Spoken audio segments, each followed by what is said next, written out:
Assalamu alaikum dear students, it's Dr. Masuma Mehtab. In this short tutorial, I'll be explaining to you appendicitis.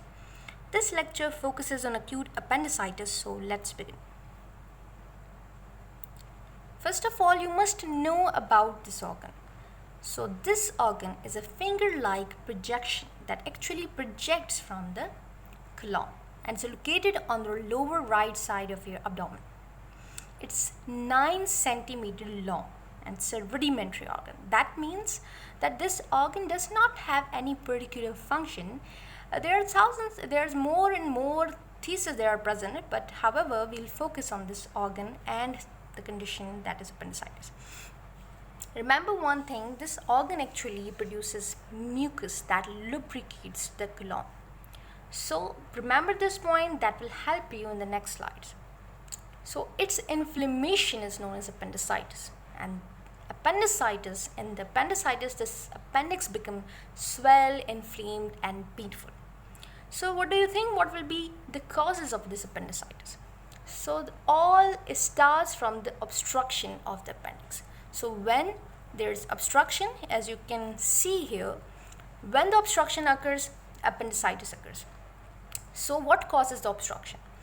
If the fecal material or the stool material is trapped within the appendix, it may block this, or hyperplasia of lymphoid tissues, or viral or bacterial infections of the gut may cause appendicitis.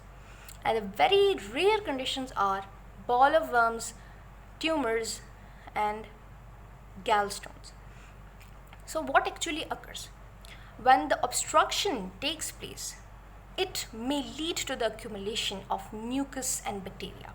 As I have told you that it used to produce mucus. So the mucus and bacteria get accumulated within it. That will build pressure, and the pressure within the appendix increased.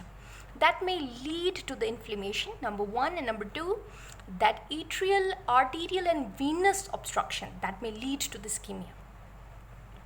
So now you can see here the pictorial explanation I have shown, that whenever there is obstruction, when there is obstruction, there will be distension of the appendix, and this distension will cause the appendix to perforate. So that is all about the appendicitis.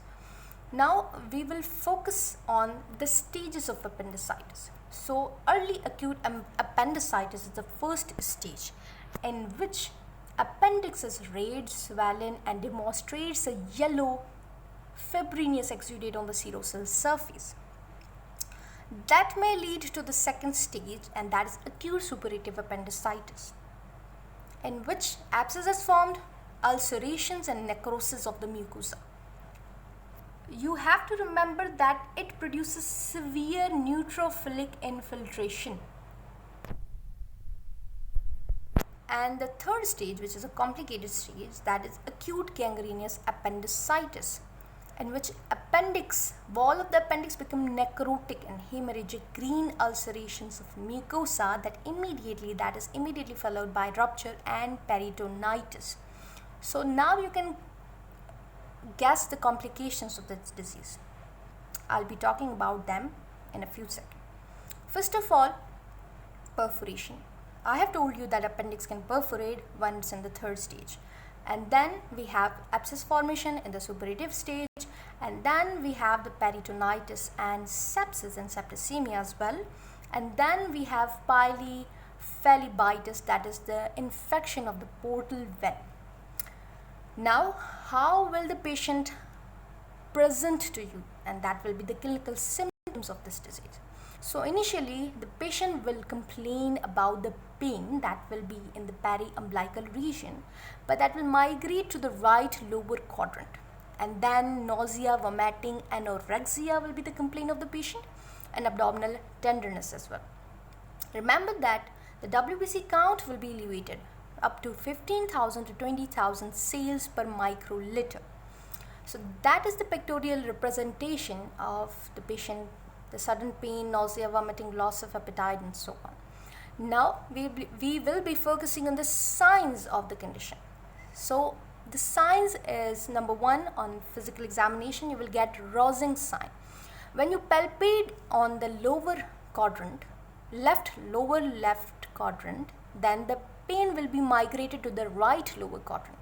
And when the patient feels pain, that is said to be the patient shows positive rousing sign. The next sign is the SWAS sign. That is, the patient will feel pain on passive extension of the right thigh. When you will extend the thigh, the patient will feel pain. Then you will say that is the positive SWAS sign. And the third very sign is the pain on passive internal rotation of the flexed thigh. So these 3 signs actually diagnoses the condition. But beside the physical examination, we have to go for the lab diagnosis. But remember one thing, you have to sum up the Alvedro score. Now I'll be talking about the Alvedro score. What do you know about? So first of all, it's a 10 Alvedro score. A score of 5 or 6 is compatible with the diagnosis of acute appendicitis. As you can see in the chart, the symptoms, that is migratory right iliac fossa pain, anorexia, nausea, vomiting, they all score 1, 1, 1. And the sign, the best sign, that is tenderness in the right iliac fossa sign, is scores 2. When you will combine or sum up these scores, you will get 5 or 6. If you will get 7 score, then you have no doubt that a patient is going through the appendicitis. But a score of 9 or 10 appendicitis. So as I have told you that we will go for the diagnosis, that is lab testing.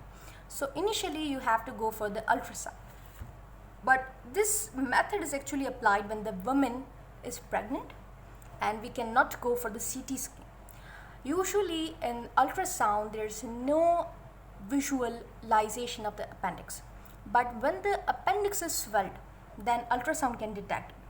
But if you're not getting the condition and if you're not getting the inflamed appendix, you will go for the MRI. Again, if the woman is pregnant or you are doing this with the child. But remember one thing, the best, as we all know that, the best thing is CT scan, but it's somehow expensive. So if CT scan is available and the patient is affordable, and number 3, the patient is male or non-pregnant woman, you'll always go for CT scan.